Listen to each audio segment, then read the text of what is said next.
Kung atin ngang babalikan ang naging history ng Gilas Pilipinas o ang Team Philippines sa naging laban sa Olympics at gayon na rin sa FIBA World Cup, ay masasabi nating naging mahigpit din na kalaban ng Pilipinas ang Brazil. At marami na rin palang beses na nagkaharap ang Pilipinas at Brazil at ay na rin yan sa naging record. At mantakin nyo, wala pa palang naging panalo ang Pilipinas sa Brazil kahit isa, simula pa man ng Olympics hanggang sa FIBA World Cup. Kaya naman ating isa-isahin ang mga naging laban ng Gilas Pilipinas kontra nga dito sa Brazil. 1952 Olympics Game, final score Philippines 52, Brazil 71. 1954 World Championship for Men, Brazil 57, Philippines 41. 1954 World Championship for Men, preliminary round, Brazil 99, Philippines 62.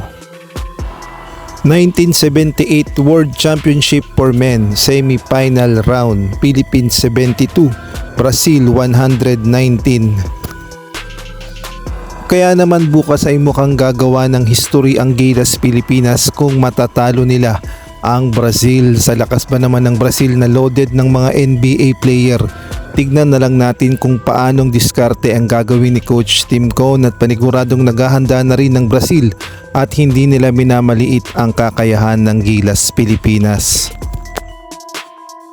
At pagdating naman sa team comparison at sa shooting percentage ay lumalamang ang Gilas Pilipinas dahil tinalo nga natin ang world number 6 na Latvia. At bukas ay aabangan natin ang magiging performance ni Justin Brownlee na alam naman nating lahat na ilang beses nang tinulungan ang Pilipinas na makuha ang gintong medalya sa SEA Games at kay na rin sa Asian Games. Kaya naman bukas abangan natin ang magic ni Justin Brownlee at kung paano niya tutulungan ang Gilas Pilipinas kontra sa Brazil. Samantalang pinuri naman ng coach ng Brazil ang Gilas Pilipinas at sinabi niya pa nga na highly technical at excellent players ang Gilas Pilipinas. Ngunit nagbigay nga siya ng babala. Ang sabi niya nga ay hindi mangyayari ang ginawa ng Gilas Pilipinas kontra nga sa Latvia, bagkus paghahandaan daw nila at hindi daw nila hahayaang makakuha ng redeem ang Gilas Pilipinas kahit sa first quarter pa lamang ng laro. At scouted na rin daw ang mga Gilas player na kagaya na lamang ni Junmar Fajardo, Kai Sotto, Dwight Ramos at si Justin Brownlee. Ang good news naman ay matapos ngang ma-injury ni Kai Sotto dahil sa kanyang pangit na pagkabagsak sa hindi inaasahan.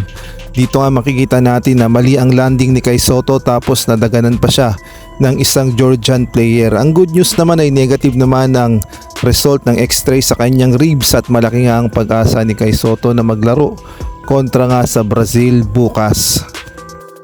At dahil nga sobrang sikat ng Gilas Pilipinas sa Latvia ay hindi nga mapigilan ng mga pulis na ito na magpa-picture sa mga Gilas player.